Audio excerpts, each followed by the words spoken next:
Good evening, folks. How you doing? Well, I think we're ready for a little comedy. Well, if you're not, there's other YouTube videos you can watch. Very shortly here, Uncle Dorkle's son, Hakbar, is due to arrive. And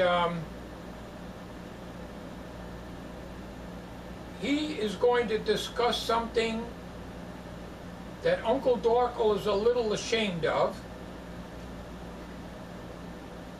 And this is why Uncle Dorkle is not going to be present when Hakbar gets here. Because it's a personal thing. As you know, if you've seen close-ups of Uncle Dorkle, his teeth are pretty well rotted and quite ugly. Of course, I would never tell him that. He gets very angry at things like that, and I can't blame him. I guess I would too. But Hakbar, of course, his son, can explain everything. He knows how, you know, let's put it this way. Uncle Dorkle does not have his own teeth. He hasn't had his own teeth in, since he was in his 30s, I guess. But I'm going to let Hakbar discuss that when he gets here. And before we get on here, we're going to sit down, Hakbar and I are going to have a talk and at the kitchen table. That won't be on video. And then Hakbar is going to be over here, and he's going to be discussing how that came about in the teeth and so forth. And there's quite a story to that, and I'm not going to spoil it for Hakbar because he enjoys telling stories. Well, so does his dad, Dorkle, you know, also. But Hakbar does like to tell the story, and he has his own way of telling it, as you probably have seen him do before. So without further ado, we'll come back on this video when Hakbar arrives, and we will. Well, I'm anxious to hear the story because I haven't heard the whole thing. Either Hakbar would tell me the whole thing as to what happened with with his dad, or my Uncle Dorkle when he was younger, and how he got those teeth that he has now. So we'll wait till he comes, and then, you know, you'll hear it firsthand from Hakbar. Thank you. Well, hello there, Hakbar. How you doing? Well, I'm doing okay. Have a seat over in the big chair over there. I'll sit by the kitchen table. All right.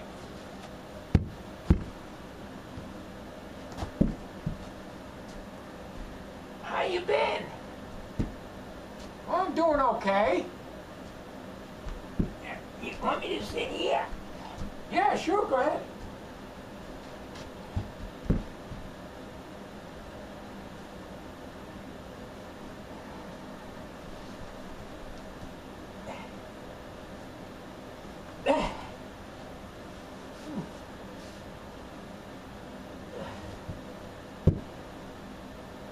Well, it was nice of you, Bill, to invite me back over once again. I got a lot of stories to tell y'all. Most importantly, my dad. He's very, very self-conscious about his teeth. Yes, I know. You told me a little bit about it at the kitchen table over coffee earlier today. Yeah. That I did, but I'm not going to tell you any more until we get the camera going. Well, Hakbar, the camera is going. Oh, okay, that's great. Well, it all started about, oh, let's see. Of course, you know my dad was born in 1900, so it started about 1929. About when the stock market crashed. The stock market crashed in 1929, and that was about the same year that my dad had to have all his teeth pulled out because they were rotten. They rotted out.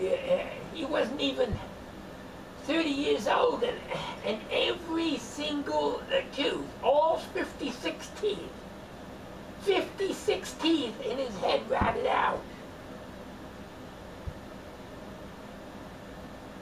56 teeth. Yes, 56 teeth.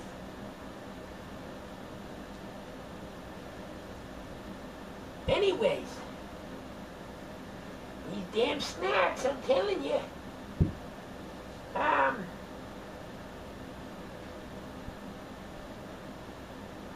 What happened was, you know, back in 1929, we didn't have any money. You know, that was the Depression years, and of course, we didn't have any money to go to the dentist. You know, so, you know, my grandfather, my dad's dad, or Abe Aflockett,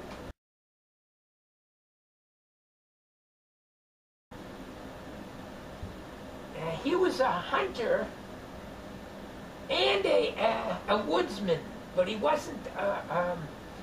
He didn't chop trees or anything like that. But he was a woodsman. He loved the woods and the mountains and everything. And well, when you know, my dad and his dad, Abe, or my grandfather, they used to go sell used furniture. Actually, what they did is they found old stuff on the side of the road. You know, somebody throws out an ice box. You know. And you know, back in 1929, you know, my dad was in a lot of pain in 1929. He was a woodchopper, you know. He's a tough SOB. But you know, when your teeth start bothering you, you know, you had to have them taken out. Well,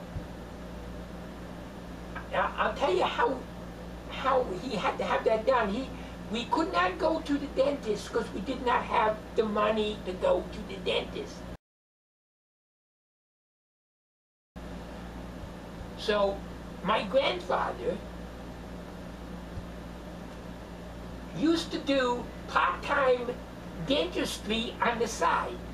As you know, being he lives out in the woods, he had a little, there was a small town in Montana where we all grew up. We all grew up in Montana.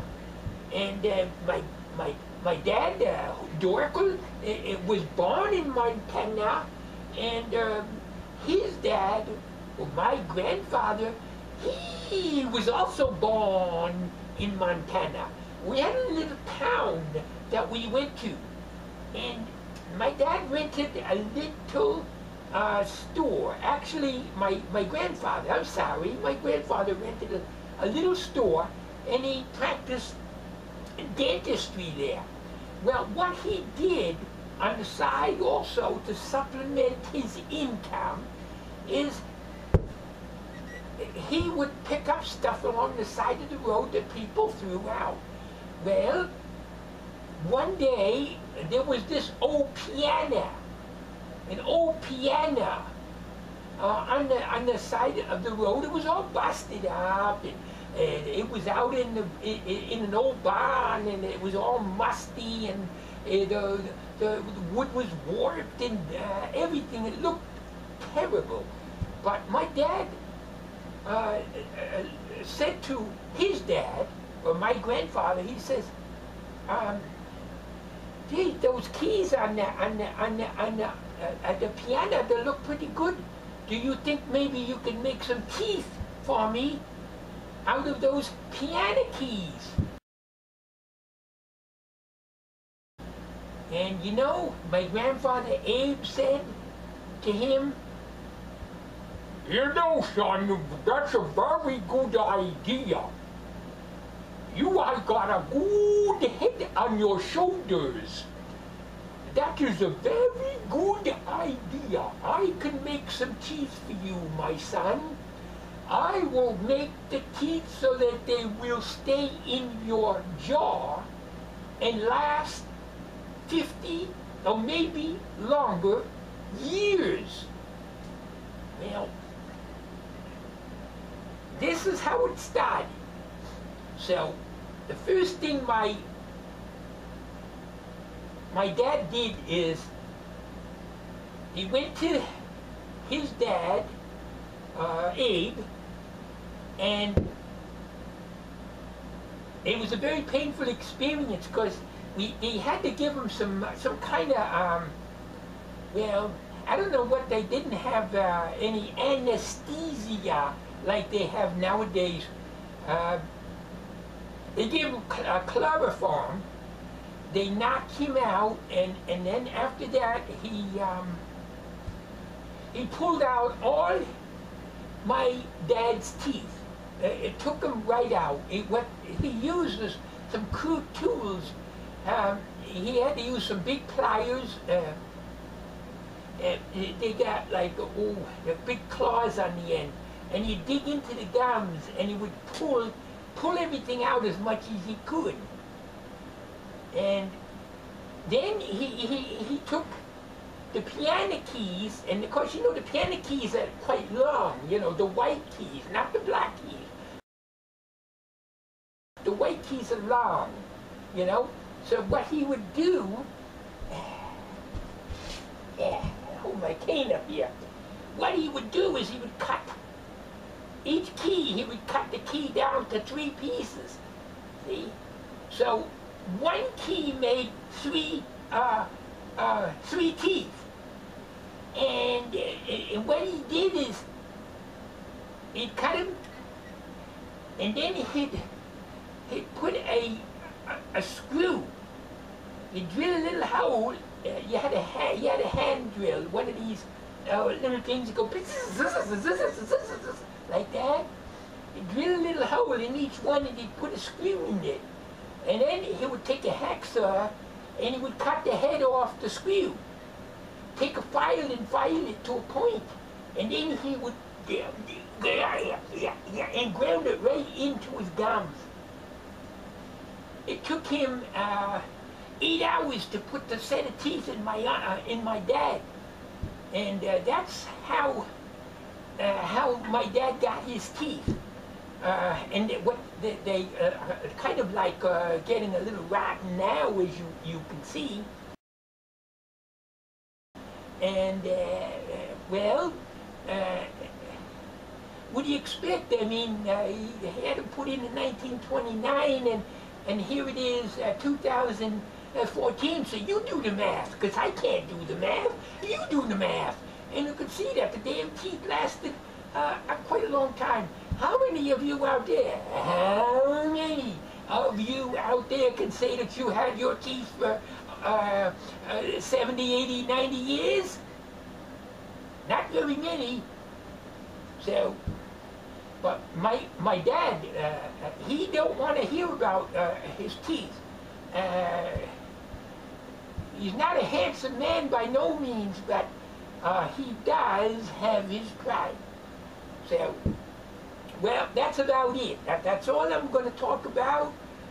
Please don't bring up the subject when my dad, Dorkel, is around, because he is very sensitive, and he can blow up at you. And he's got a temper. So be very careful, please. Well, we will there, Akbar. We'll be very careful around him. Yeah, you do that. And Bill, I want to thank you for inviting me over and letting me have the floor without any interruptions. I do appreciate that. So, folks, I want to thank you for watching. I'm not much for being on the camera, and you know, it's tough. You know, I got this awful a gut hernia, and at my age, I'm not going to have it done. Now, some people say that I'm 100 years old. I'm not 100 years old. I was 98 years old last year. This year, I'm 99, and you know the old saying, 99 bottles appear on the wall, and one falls down, and you still got them all. I don't know, but it goes something like that anyway. Thank you, everybody. You have a good night, good day, good morning, good evening, or good whatever it is you want to have to be good. Thank you. Thank you, Akbar, for coming. I appreciate it.